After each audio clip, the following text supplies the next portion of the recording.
Hello, Gravitrons. I'm more gravity. Let's play chess. I won this game some point in the last hour. I participated 6 games into um, an arena, I think, a 5 minute per side blitz chess arena, and I won this game. I feel it's a quality game. I'm gonna present it here to you with my thoughts and words about it. Here we go.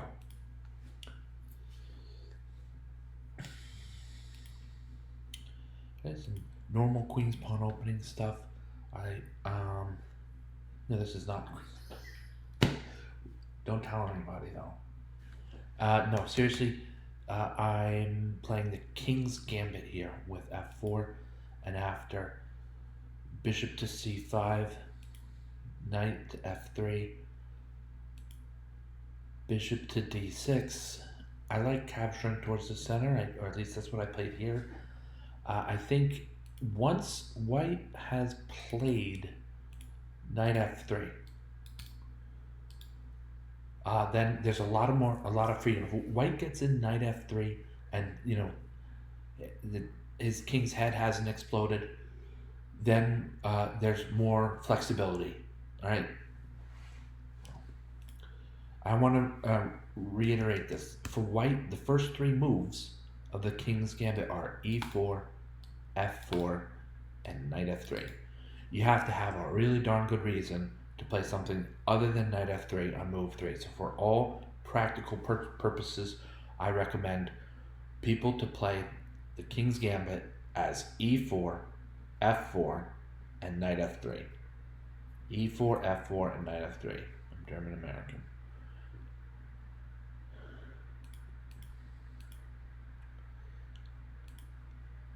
Knight f3, and now black. There's a lot of things black can do. This is a good move here.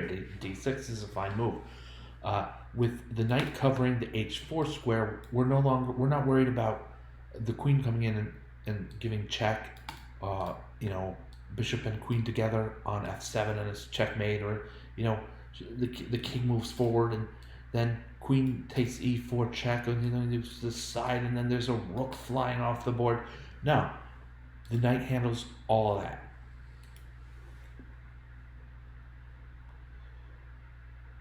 F takes e5, D takes e5, bishop c4.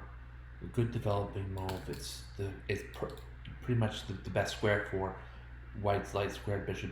We notice now that castle kingside is at least for later. It's at least delayed due to the placement of black's bishop on c5.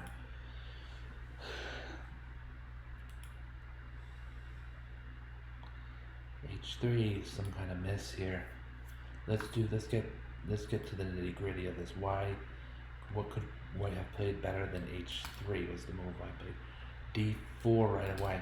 Now I surely trust the computer and its calculations. At first blush though, doesn't it seem like the pawns on e4, the bishops, or sorry, that the pawns controlling d4, that the black bishop is controlling d4, the black queen is controlling d4. There's just one hop to a knight controlling d4, so we'll have to investigate this a little bit.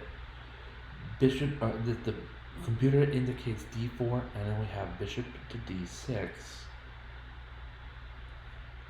D takes e5.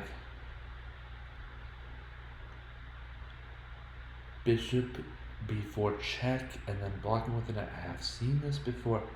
Okay, so here's what I'm going to do, my friends. I'm actually going to take a photo. Oh no, I'm not going to take a photo. I would take a photo of this, except I don't have the first moves all here correctly. I wonder if. Well, I know it's e4, e5. And we know bishop g5 introduces this issue. What I want to do is between I got it. Between knowing that it was e4, e5, this King's Gambit, then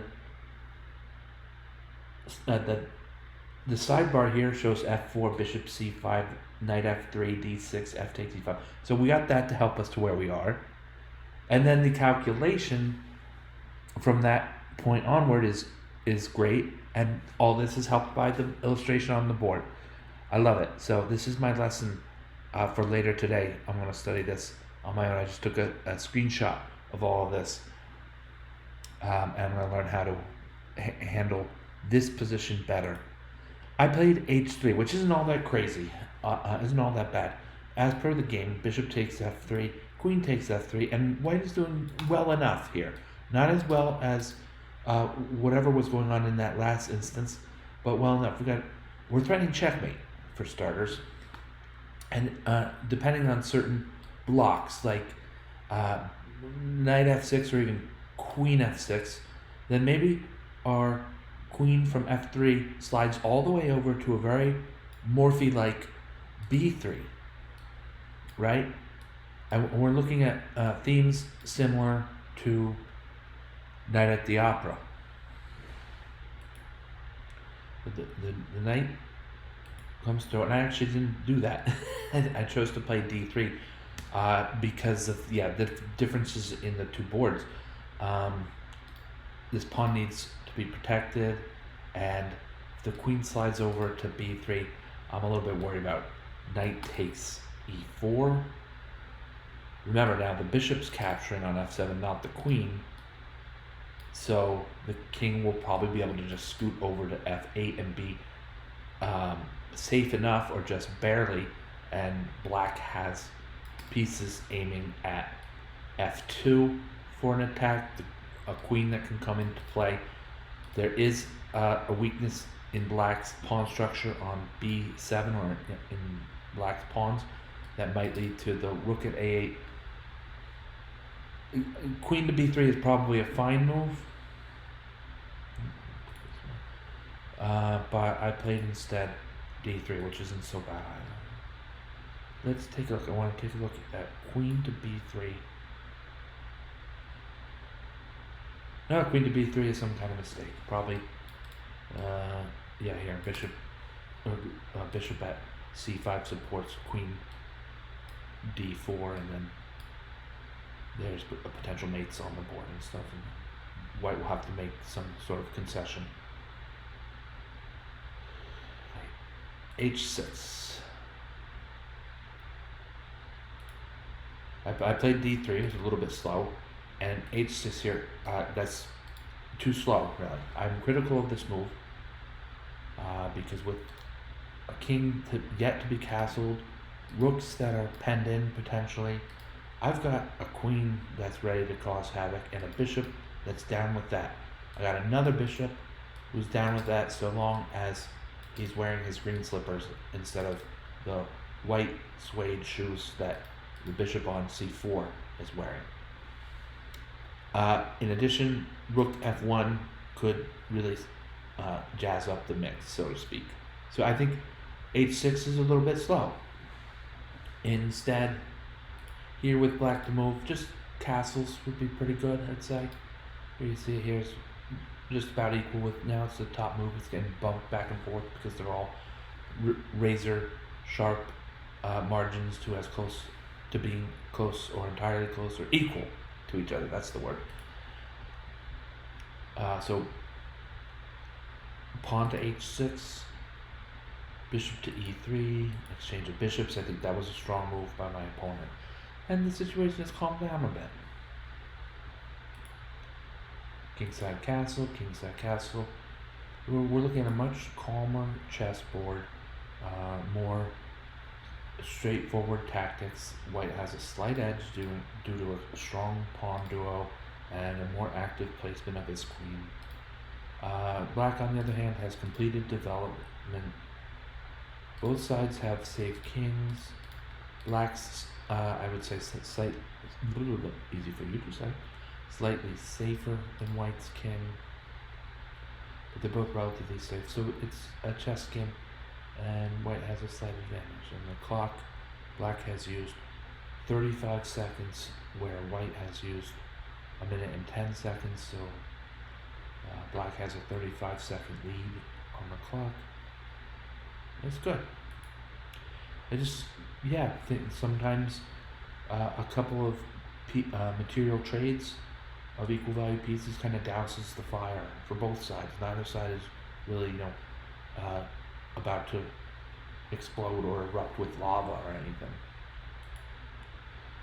That's pretty easily to interpret psychoanalytically. Anyway, knight to d4, and I'm fine just to patch the threatened piece on c2. No reason not to. The rook on a1 wasn't doing all that much, but I'm glad that I also did that. Then instead with the rook back on a1, there would be a maybe some thoughts towards rook e1 or something, or maybe just rook to f2 sounds right. And the knight to try to prepare to double on the f file, but then knight takes c2 forks rook and queen. So just staying aware, improving my worst piece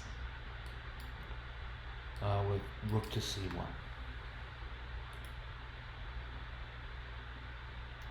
a6 is a little bit slow, but I think the idea is to keep minor pieces away from this, and maybe if black needs to retract the knight to b5, then at least then that knight is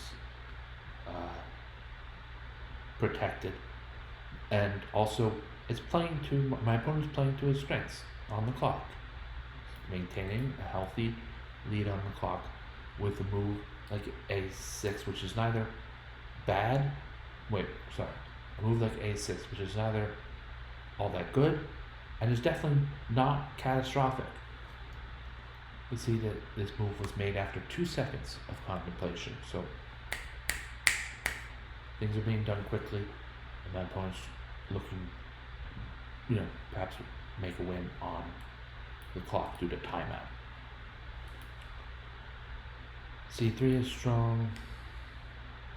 Things are a little bit complicated here, but I think white's doing fine after the captures as they were. The main thing here is that the bishop, if black declines to capture right away, black wins a tempo against white's queen, but white wins a tempo against black's king. This is something easy to miscalculate, right? You see the tempo, you calculate to the tempo, if I may, you calculate to the tempo, to the point where black has won a tempo against white's queen, and when all is played out on the board, white realizes as it's his turn that bishop takes f7 check is more forcing.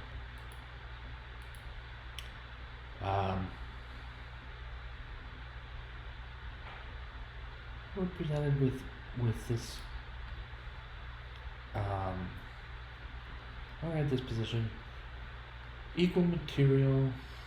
Black no longer has such a safe king. Bit by bit, this king is now feeling a little bit of air.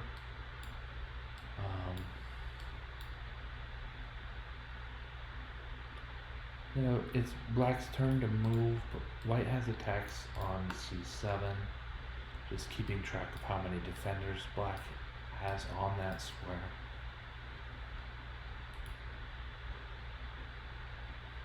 And c5. I want to see that. c5. e5 is the best move, and by quite a bit. By over a pawn and a half. So e5, knight moves, we pick up a full rook on f7, the king gets out of the way, and white's idea here is relentless, to be relentless. White's idea here is to be relentless. It's also, we're also picking up a free pawn and opening up a file that could be very dangerous. Especially suppose the who knows where this rook is, right? But then white has doubled rooks on the f file, and who knows where this pawn is. And rook to c8, right? It's sort of a far cry, but in the distant search we're seeing doubled rooks on the c file and a queen aligned in front of her king where she may be pinned to her king and then won. Whether the king moves or the queen initiates the capture, white will do well with a lot of rook firepower on the c file. Rook c5 or rook takes c5. Knight to f1. A little bit daring here, but it's actually fine to play rook c7 because knight takes f1 can be met with queen takes g7 checkmate, and all the other responses or retorts or other ways to hash things out, white will still be fine. Now it's time to capture and then double on the 7th rank. White is doing very well. Just sort of page through some of these moves, and the resignation on h, the king resigns here. And all the ideas are favoring white, and there's even a checkmate in 11 on the board. So I'm going to play the rest out in practice.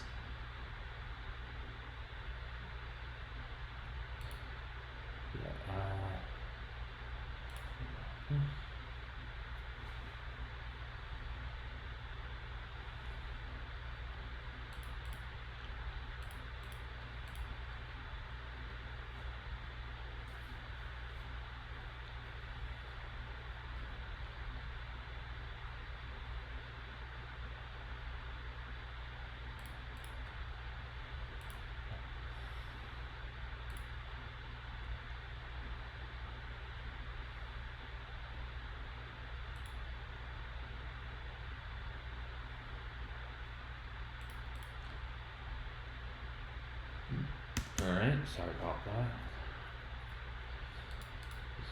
Okay.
All right.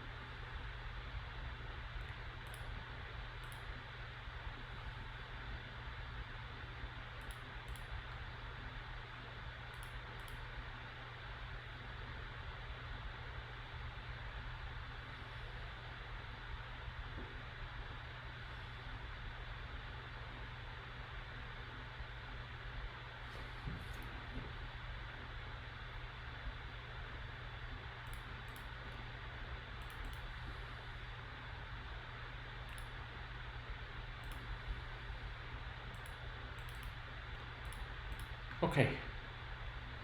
I'll have to redo that because I kind of got lost in calculations.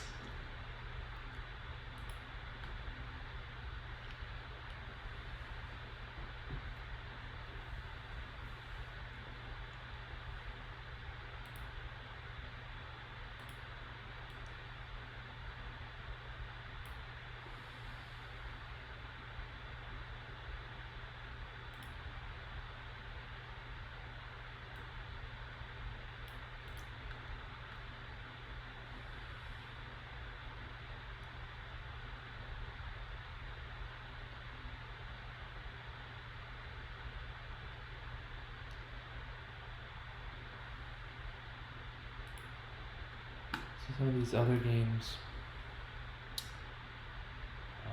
Let's see my other games here. This is, I think, the game we just analyzed. Yeah, alright. So, a nice, accurate game with the end game completed all the way to checkmate. So that's nice. My opponent and I played a game. I'm glad to have won. I thought neither of us played poorly and none of us had anything to hang our heads about. And that's that. So, sorry about that. I probably shouldn't do that. Thank you all for watching. Thank you, Gravitrons. I'm more gravity. Have a great night.